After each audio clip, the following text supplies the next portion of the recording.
Dalawang LPA ang minomonitor natin at sa kasalukuyan nga po ang isa dito ay nasa loob na ng ating area of responsibility. Ito po yung ating minomonitor over the past few days.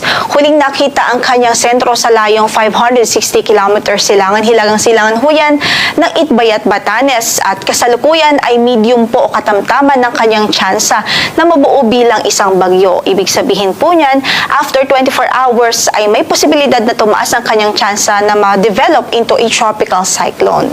Meanwhile, meron pa po tayong isang minomonitor ngayon na LPA sa labas po ng PAR, although malapit na lamang po ito sa ating boundary. Ang huling sentro po niya, ang huling estimate po ng ating sentro nito ay sa layong 1,460 km silangan ng Central Luzon.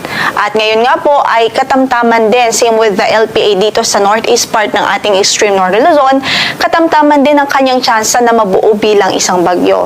So after 24 hours, hindi natin inaalis ang tsansa na ito din ay ma-develop bilang isang tropical cyclone.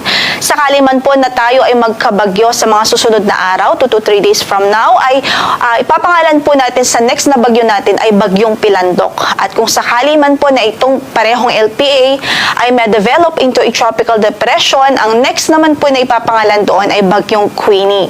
So sa ngayon, meron pa pong uncertainties, lalo't LPA pa lamang po sila at may mga uncertainties pa tayong kino-consider.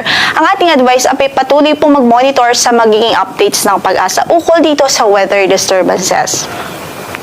Samantala, itong LPA po dito sa extreme northern Luzon, ito po primarily ang naghahatak o nag-e-enhance ng habagat sa ngayon at sa kasalukuyan, yung habagat po or enhanced habagat ang nagdudulot ng halos buhos ng mga pag-ulan dito sa Zambales, Bataan, maging dito po sa Benguet, La Union, Pangasinan, Tarlac at Occidental Mindoro. So very concentrated yung mga pag-ulan doon ngayon sa westernmost portion ng Luzon dahil sa patuloy na pag-epekto po ng habagat. Samantala dito sa Metro Manila, sa natitirang bahagi pa halos ng Central Luzon, dito sa natitirang bahagi pa ng Ilocos Region, sa Cordillera Administrative Region, at maging dito po sa ilang bahagi ng Calabarzon ay patuloy din makaranas ng katamtaman hanggang sa kung minsan ay matinding pagbuhos ng ulan, especially during thunderstorm occurrences. So, ang ating payo ay patuloy po rin pong mag-ingat, especially po sa mga banta ng mga pagbaha, especially po sa mga low-lying areas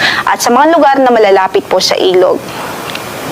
Samantala sa natitirang bahagi naman ng Luzon at dito po sa Visayas, maulap din generally ang papaurin at may mahina hanggang sa katamtamang pagbuhos ng ulan din na inaasahan, bunsod pa rin ho ng habagat. But for Mindanao, doon po ngayon medyo mainit ang panahon dahil may anticyclone po na